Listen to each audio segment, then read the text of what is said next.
Hello and welcome to the History of the Germans, episode 54, A Bohemian Bluff. This week we'll see Barbarossa try using his freshly minted army to take down the city of Milan, a city of 150,000 and the one commune that he needs to defeat if he really wants to establish imperial rule in Italy. Before we start, just a reminder, the History of the Germans podcast is advertising free thanks to the generous support from patrons. And you can become a patron too and enjoy exclusive bonus episodes and other privileges from the price of a latte per month. All you have to do is sign up at patreon.com/historyofthegermans or on my website, historyofthegermans.com. You find all the links in the show notes. And thanks a lot to Rune and Danielle who've already signed up. Now last week we talked about Barbarossa's efforts to put together a much larger force for his second Italian campaign. This force of 10,000 knights was now gathered, and in July 1158 4 separate armies set out for Italy. The Duke Henry Jasomir, God of Austria, the Duke of Carinthia, and the fearsome 500 Hungarian horse archers came through the Val Canale, the far northeast of Italy. Franconian, Swabian and Rhineland forces came down the Septimer Pass straight on to Lake Como.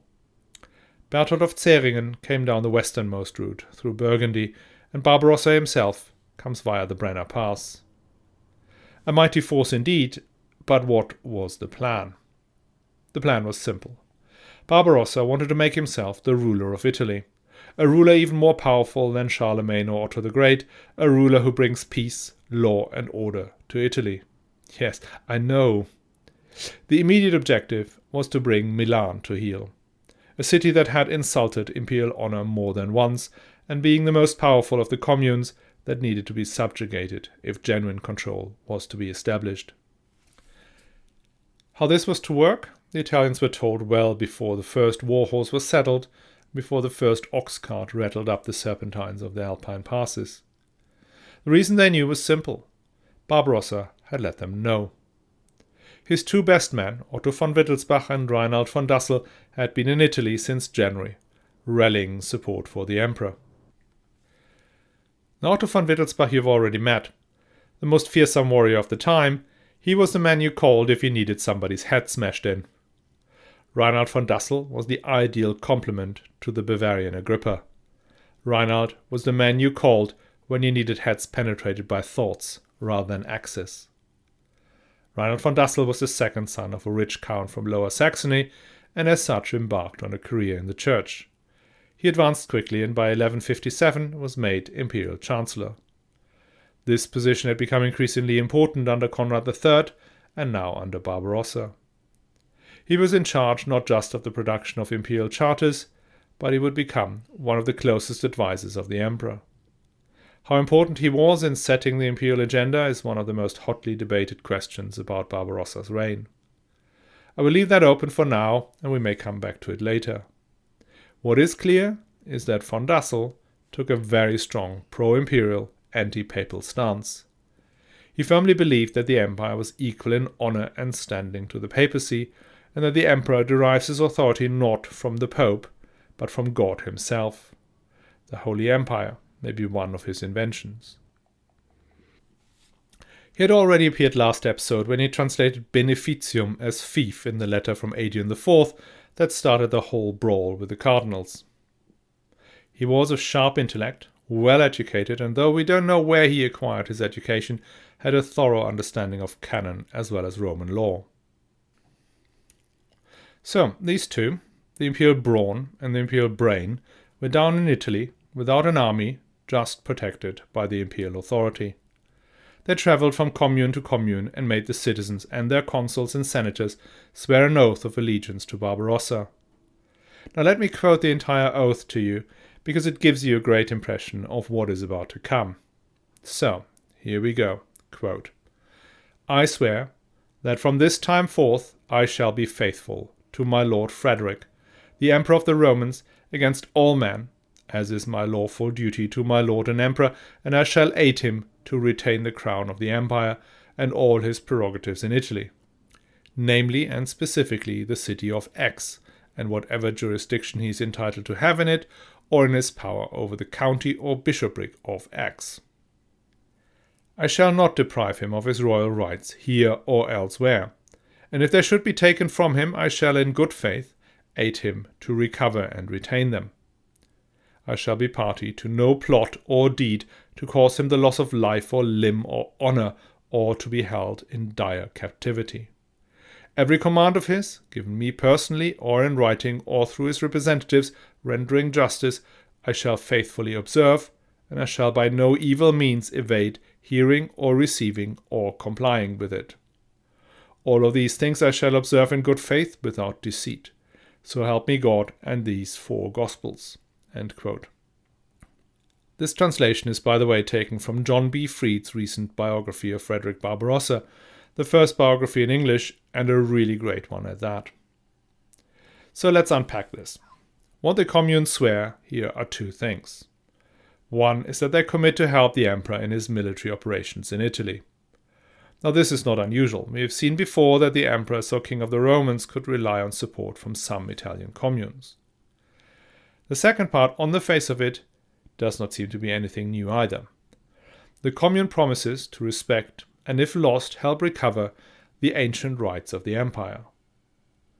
But then think about the context. These last 100 years the emperors had made no more than fleeting visits to Italy.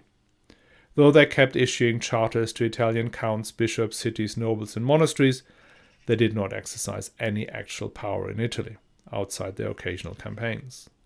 The bishops were the ones who initially stepped into this vacuum and took on the rights and prerogatives of the emperor. Over time, the communes took the rights away from the bishops, and by the time Otto von Wittelsbach and Reinhold von Dassel journeyed through northern Italy, the royal rights to markets, bridges, tolls, taxes and jurisdictions have been taken over by the communes and their elected leaders for decades. With this oath, the cities promise to return all the rights back to the emperor, subject themselves to imperial judgments, and even promise to proactively help recovering these rights where they have been lost.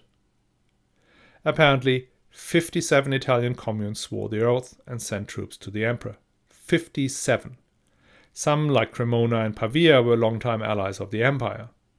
But then there's Verona, which has been hostile for a long time, and even Piacenza, an erstwhile staunch ally of Milan, swears fealty.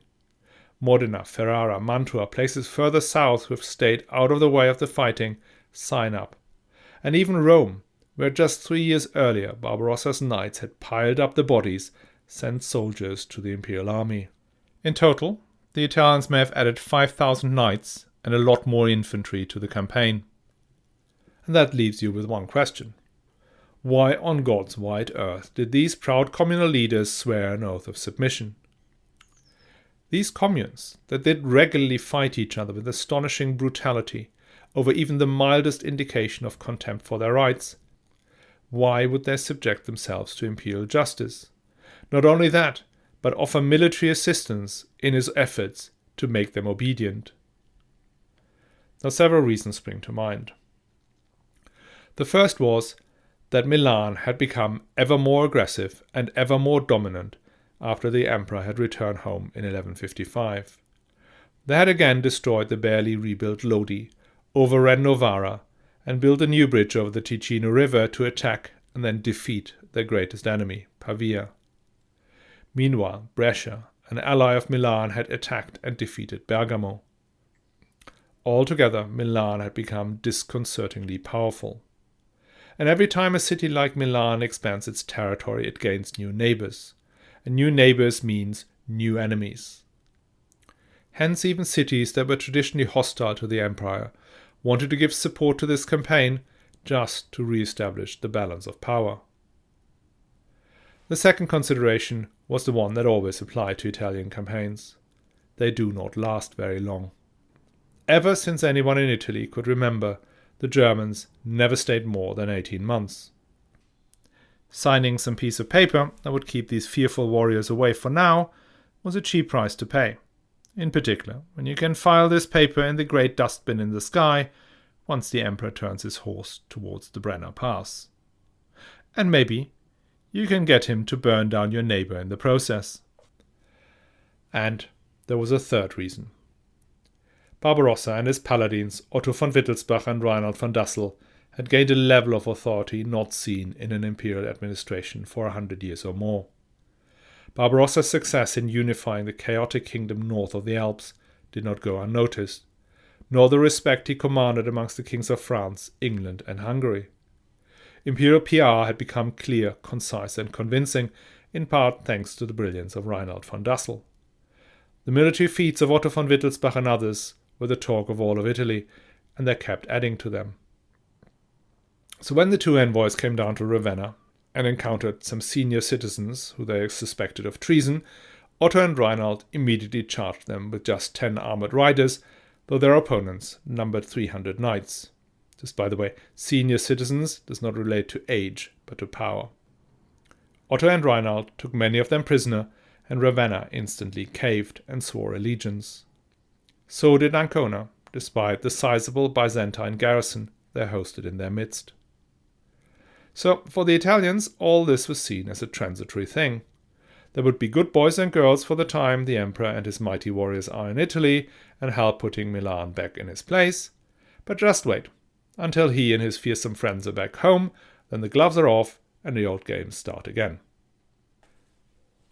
Barbarossa and his circle saw this very differently. They were coming to Italy to stay. The old kingdom of the Lombards was part of the now Holy Empire in the same way as Saxony and Lothringia are. And as in Saxony and Lothringia, it is now time to rebuild imperial authority. The offer was to be the same as it had been north of the Alps: peace and justice in exchange for obedience. Barbarossa had seen the utter brutality of Italian warfare, where cities aimed to wipe each other from the face of the earth, and concluded that they must want peace even more than the Germans, and hence should be prepared to give up even more rights to gain the security a strong emperor can procure. As so often in world history, at the heart of the most persistent and vicious conflicts lies a misunderstanding. 12th century Italians are badass and have no interest in peace at all. What they care about is the freedom of their commune. But before we get to this misunderstanding, let's talk about the thing everyone, or almost everyone, agreed on: the reduction of Milan. Well, obviously, the Milanese did not agree. Milan, in 1158, is one of the largest, richest, and definitely most powerful cities in Europe. Its population may now have risen to 150,000, almost near its pre-industrial era peak of 200,000. All these numbers are rough estimates, but I go with Chris Wickham for the 200,000 estimate that makes Milan roughly twice the size of Genoa and Venice at the time, and multiples larger than its closest neighbors and enemies, Pavia, Lodi, Novara, and Como. The city is ancient, dating back to the time of the Roman Republic, had been a capital of the empire, and its former archbishop, St. Ambrose, had imbued it with a sense of episcopal superiority. The territory of Milan is protected on 3 sides by rivers: in the east by the Ticino, in the south by the river Po, and in the west by the Adda. In the north are the Alps and the lakes Lago Maggiore, Lago di Lugano, and Lago di Como, so any attacker would first have to cross either the Alps or the rivers to get into the Contado, the lands of Milan. The city itself was surrounded by walls the Emperor Maximian had erected between 285 and 305 when he took up residence there. The walls had 6 major gates, all still in Roman masonry. The Milanese army is estimated at 3,000 knights and 9,400 foot soldiers, so roughly a fifth of the size of Barbarossa's forces. The city militia was divided into 6 units, each defending one of its 6 gates. The center and focal point of the communal armies was the Carroccio. The Carroccio, and please apologize for my Italian spelling, is a sacred cart that carries a portable altar and a mast to fly the city's battle flag. I will publish a picture on the History of the Germans website showing the Carroccio of Milan. That thing was simply enormous. Pulled by 8 oxen, it carried a full-sized church altar with an enormous crucifix attached to the mast. On the mast, the Milanese would fly the flag of St. Ambrose, the city saint who also happened to have been a bishop who stood up to the Emperor Theodosius and won. The cart was the symbol of Milan and the rallying point for the army should they get under pressure. Given it was an ox cart, it was extremely slow and hard to maneuver, meaning that the army who defended it could not retreat unless it gave up the holy cart, and giving up the holy cart was a no-go. So the armies of the commune would fight ferociously, not yielding quarter. Big difference to the imperial standard-bearer, who sits on a fast horse and can turn tail when needed. If you ask me who was more committed, an army of German knights or an Italian communal fighting unit, no question, the Italian communes were way tougher. The Milanese are aware that Barbarossa is coming, and they add a third line of defense on top of the rivers and the Roman walls. Under the guidance of their main siege engineer, Guintelmo, the Milanese had dug a moat around the whole city and used the earth to create ramparts behind it. These ramparts were manned by the city militia. All in, Milan was an impressive defensive position. Barbarossa's army began to arrive in Italy in mid to late July. The concept was to envelop the whole of the Milanese contado. The 3 German army units that had come down with Barbarossa and Henry Jasomirgott were to occupy the eastern limits of the Milanese territory, along the river Adda. The Italian communal allies were to hold the southern frontier along the Po River, and Berthold von Seringen was coming from the west to occupy the front line along the Ticino River. The first to arrive in theatre were the Bohemians, sent ahead for logistics reasons.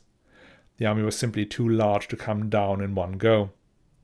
As the Bohemians waited in the Veronese territory, busying themselves with the occasional bit of logging in orchards and olive groves, the concerned citizens of Verona suggested to them to go over to the territory of Brescia and burn and pillage there.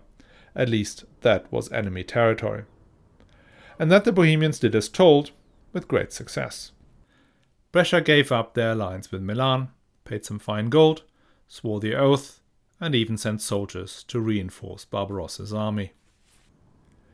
The next issue was to get the army across the Adda, the first of the Milanese lines of defense. The Milanese had part destroyed all the bridges over the river, usually by taking out the central part. They did not want to completely destroy the bridges for obvious reasons. A party of Milanese knights followed the imperial army on the opposite side of the river, preventing any attempt to repair and cross bridges.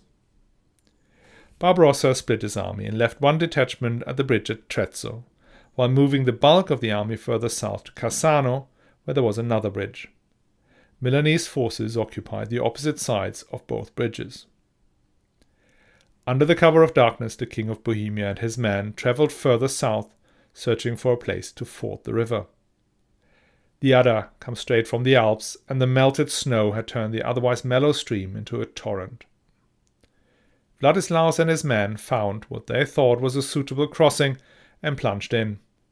60 of his men were swept away into certain death, but the bulk of his forces managed to get across. They gallop up to Cassano and overwhelm the Milanese holding their side of the bridge. Now a race against time begins. Some of the Milanese had escaped and are alerting the main army, who will come and crush the Bohemians unless Barbarossa can get his men across in time. Bohemians and Germans are ferociously cutting timber, adding joists and laying planks to effect some repair. As soon as the construction looks viable, men, horses and armor cross, but the bridge collapses again, taking more men to their watery grave. Though they work through the night, by sunrise the bridge is still not finished, and the Bohemians are still not reinforced. And that is when the whole of the Milanese force arrives. Vladislaus knows that he is basically dead. There is no way he can get back over the river the way he had come, and his 1,000 men have no chance against the Milanese army of 10,000. With the courage of the damned, he lines up his men and marches to meet the enemy. The Milanese see the Bohemians coming out, but cannot see what is behind them. They conclude this must be the advance guard of the imperial army of 50,000, because who would be mad enough to fight odds of 10 to 1? The great host of St. Ambrose turns tail and runs back to where they had come from. Useful life hack? If you ever get invited to play poker with a guy called Vladislaus, don't. That same evening, Barbarossa can finally cross the river Adda. They take the strategic castle and bridge at Trezzo as well, and with that, the first line of defense has fallen. Instead of immediately going up to the city, the army first goes down to Lodi, which the Milanese had razed again during the absence of the emperor. The Lodese have finally realized that the current location of their city may not be that great, with Milan burning it down all the time and stuff. So they asked the emperor to find them a new and better place, which he did. On the 3rd of August, 1158, Barbarossa founded New Lodi, 5 miles east of the old place. Since the Milanese have not become any nicer to the people of Lodi over the centuries, and the city is still where he suggested, it seems he had a good eye for city planning. The other reason for the delay is that Barbarossa is keen to do things by the book this time. As a future ruler of Italy, he needs to appear fair and considerate. He maintains strict discipline in the army, keeps Germans and Italians separate, regulates prices merchants can charge to soldiers, and prohibits women inside the camp. Not only that, when some learned jurists point out that to make this war just, he needs to again formally summon the Milanese to his court and give them a chance to prevent the siege. The Milanese indeed appear, and now that the first line of their defense has fallen, try to end the war by offering presents and a form of penance to restore the imperial honor. Barbarossa and some of his princes are considering an early peace. If not, because we're in August now, and, as you know, medieval Germans and Italian summers do not go well together. But the Archbishop of Ravenna, Anselm von Havelberg, a great theologian, strict Premonstratensian, and according to many, an almost holy man, objects. The pious prelate insists that the Milanese cannot be trusted, and that in revenge for all the cities and churches they had destroyed, they do not deserve mercy at all. They are to unconditionally surrender to imperial justice. Anselm carries the day, and he gets his siege, a siege during which he dies. I'm not making comments here. I do not want to be called condescending towards the church again. But really. On August 6th, the army arrives before Milan. Despite being an army larger than anything a northern ruler had yet brought to bear on a Lombard city, it was still not large enough to invest the whole of it. The army takes position outside the eastern gates of the city, the Porta Romana, the Porta Tosa, Porta Orientale and Porta Nuova. The Milanese defend their gates for a month against an army 5 times their own forces. The walls are old, and as the chronicler Vincent of Prague said, the defenders relied more on their bravery than on their masonry. They nearly scored an early success when they attacked the Swabians under the just 13-year-old Frederick of Rothenburg, who had to be rescued by the Bohemians. This constant heroism of the Bohemians began to really irritate the other princes, and they redoubled their efforts. Otto von Wittelsbach, who else, broke through to the Porta Nuova and began burning the wooden gates, but the city militia finally pushed him back. One of the most curious defensive structures of Milan was the Arco Romano, a 4-sided triumphal arch positioned 600 meters in front of the Porta Romana. The Milanese had placed a suicide squad of 40 men inside the 500-year-old structure. These guys were a real problem, as they could rain down arrows on the army camped outside the Porta Romana. The Arco had to fall, and so engineers from Cremona began to undermine the construction in order to bring the arc and the men down. Fear of collapse, or arrows from below that occasionally hit the brave fighters, finally forced them to surrender. The Imperial allies then erect a stone catapult, a petrary, on the top of the arch that hurled stones into the city. The Milanese retaliated with their own trebuchet that succeeded in destroying the one on the Arco Romano. You see, warfare in Italy was a lot more sophisticated. The sources dedicate praise now not only to valiant knights, but more and more to crafty engineers.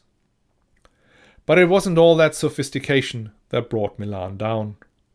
What turned the tide in favor of the Holy Emperor was old-school torched earth tactics. The Kaiser's troops, and sometimes he himself, would raid the western side of the city and far and wide into the lands of Milan. That forced the peasants and their livestock to seek refuge in the overpopulated city. The place began to fill up with humans dirt and animal carcasses, which bred disease. The more reasonable citizens of Milan concluded that this could become really unpleasant and decided to sue for peace. By August 14th, 2 days after the death of the bellicose bishop, negotiations began, and by the 1st of September a formal peace agreement was concluded. The agreement attempted to balance the interest of Milan to retain the independence of its commune with the imperial claim to true lordship over Italy. The main terms were as follows. Milan promises to leave Como and Lodi alone and recognize their independence. All citizens between the ages of 14 and 70 swear allegiance to the emperor. The city pays a fine of 9,000 marks in gold, silver or coin. The city has to release its prisoners and provide 300 hostages, 150 of which can be taken across the Alps. So far, so normal. But now come the more contentious sections. The city will build the emperor a palace inside the walls, which basically means the emperor gets a fortified castle in their midst. Imperial legates were given the right to hear cases, i.e. administer justice for the honor of the empire. I'm not sure what this exactly means, but if I was Milanese, I would fear a term so flexible could lead to full imperial control of the judiciary. And finally, the empire regains all regalia that have been alienated since the time of Otto the Great, and these are the right to mint coins, market tolls, transit tolls, gate tolls, and all ancient rights associated with the county. And any dispute about regalia was to be heard before an imperial court. This was not an unconditional surrender. Milan was allowed to retain some privileges.